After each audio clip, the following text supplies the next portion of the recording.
మిగులు రాష్ట్రం అప్పుల పాలు.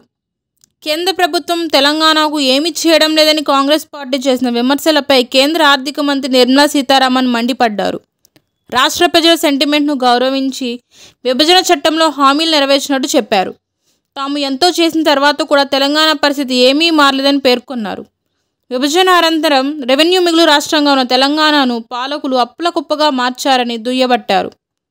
రాజ్యసభలో గురువారం బడ్జెట్పై జరిగిన చర్చకు బదులిస్తూ వరంగల్కు కాకతీయ మెగా టెక్స్టైల్ పార్కు ఇచ్చామని, national industrial corridor development program కింద 2024 ఆగస్టులో జహీరాబాద్కు పారిశ్రామిక నోట్ కేటాయిస్తూ కేంద్ర మంత్రివర్గం ఆమోదముద్ర వేసిందని వివరించారు.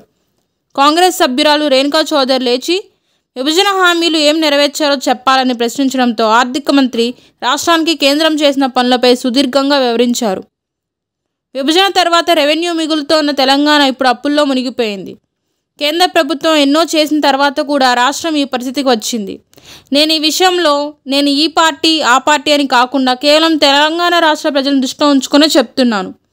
విభజన చట్టం ప్రకారం సమ్మక్క సారక్క కేంద్ర గిరిజన విశ్వవిద్యాలయాన్ని ఏర్పాటు చేశాం. బీబీనగర్లో ఎయిమ్స్కు పునాది వేశాం. 2014 తర్వాత రాష్ట్రంలో 2605 కిలోమీటర్ల జాతీయ రహదారులు నిర్మించాం. భారత్మాల ప్రాజెక్టు కింద 4 గ్రీన్ఫీల్డ్ కారిడార్లు నిర్మిస్తున్నాం. రైల్వే ప్రాజెక్టులకు రికార్డు స్థాయిలో 5337 కోట్ల రూపాయలు బడ్జెట్ కేటాయించాం. గత ఏడాది జూన్ నుంచి ఇప్పటి వరకు ఎర్రుబాలెం నంబూరు, మల్కాన్గిరి, పాండురంగాపురం రైల్వేలను మంజూరు చేశాం.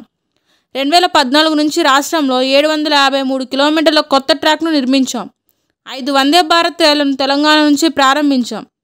40 రైల్వే స్టేషన్లను ఆధునీకరిస్తున్నాం. ప్రధానమంత్రి పట్నా ఆవాస్ యోజన కింద 2 లక్షల ఇళ్ల నిర్మాణం, స్వచ్ఛ భారత్ మిషన్ కింద 31 లక్షల మరుగుదొడ్ల నిర్మాణం పూర్తి చేశాం. జల్ జీవన్ మిషన్ కింద 38 లక్షల ఇళ్లకు కుళాయి నీటి సౌకర్యం కల్పించాం. 82 లక్షల ఆయుష్మాన్ కార్డులు అందించాం. 199 జల్ ఔషధి కేంద్రాలు ఏర్పాటు చేశాం. 1.2 లక్షల జన్ధన్ ఖాతాలు తెరిచాం. 75 లక్షలకు పైగా ముద్రా ఖాతాలు మంజూరు చేశాం. విభజన చట్టం ప్రకారం 9 వెనుకబడిన జిల్లాలకు 6 ఏళ్లలో 2700 కోట్ల రూపాయలు అందించామని ప్రకటించారు.